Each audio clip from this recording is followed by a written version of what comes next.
Oh, look at Jason Wong. What you guys doing there? Oh, what?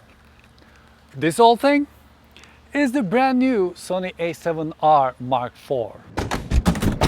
And I'm gonna have it for a couple of days. So this is not gonna be a full review, but this is going to be a hands-on impressions video, if you will. As a person who owns Sony A7R Mark III, the first thing I did was to see the differences between Mark III and Mark IV. Sony A7R Mark IV is a 61 megapixel, yes, 61 megapixel full frame camera. Sony A7R III on the other hand, 42.4 megapixels. When you take a photo with it, the pixels cut your eyes. It's that low. When it comes to dynamic range, they both have 15 stop dynamic range. And when it comes to high speed, they both shoot 10 frames per second with autofocus and auto exposure. Talking about focus, A7R Mark IV has 567 phase detection autofocus points. A7R III had 399 phase detection autofocus. When it comes to contrast autofocus points, they are both same 425 contrast autofocus points. But A7R Mark IV has eye autofocus while you're recording video, which is something A7R III doesn't have.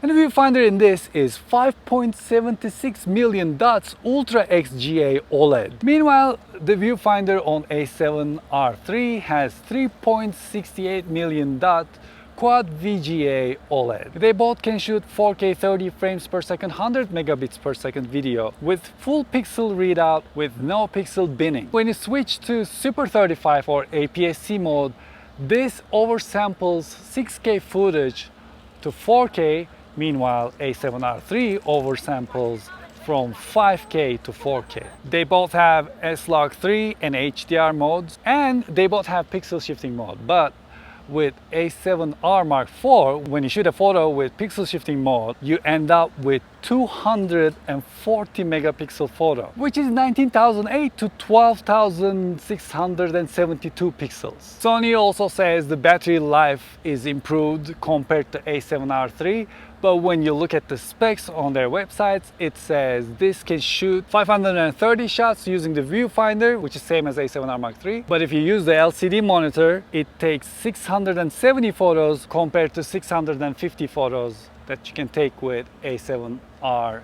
III. When we look at the memory card slots, now we have two UHS 2 ports, which is a fantastic addition. And now the slot 1 is on top and slot 2 is on the bottom. When you look at the design of the camera, you see some changes too, which is something I really like. First of all, this grip is deeper, and just like my Hasselblad, this thing now sits in my hand very easily. I don't have to squeeze it. It is a huge difference compared to A7R III. The doors have changed. I use these doors a lot when I'm shooting at home. I need the microphone in, I need the HDMI out, and I need the USB-C connection. So I'm really glad the doors are fixed compared to A7R III, because with A7R III the doors are dangling a little bit, and that is something I didn't like. Also, the buttons are different, and we have a lock on exposure, and when you lock it you cannot change it. So if you were changing this accidentally, that is gone. But one thing that made me pre-order this camera is that when you connect this to your external monitor, the face and eye detection autofocus during video mode doesn't get turned off. While I'm shooting in my studio, I have to be careful not to put anything in front of me. Since it's not focusing on my face, it would start focusing on the product that is sitting in front of me. So that is going to go away with this. Well, now what I'm going to do is I'm going to take this camera and I'm going to use it during this Kando event taking place in Bend, Oregon, and see how I feel about it. And if I don't like it, I'll probably cancel my pre-order.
Also, if you have one of these memory cards, M series instead of G series, it may not be fast enough when you're shooting with A7R Mark IV.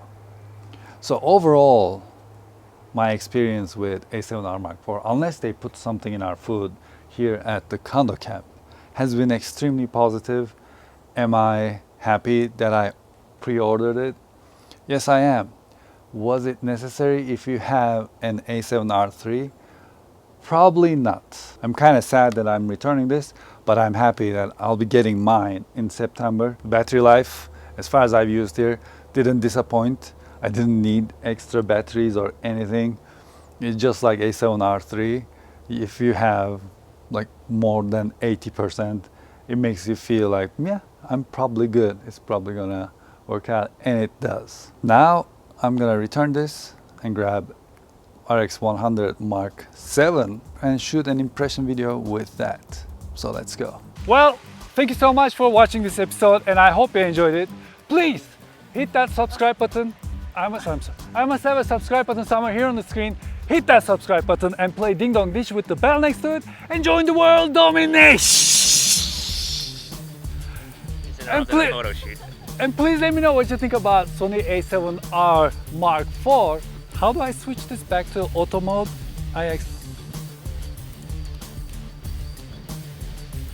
Thanks so much.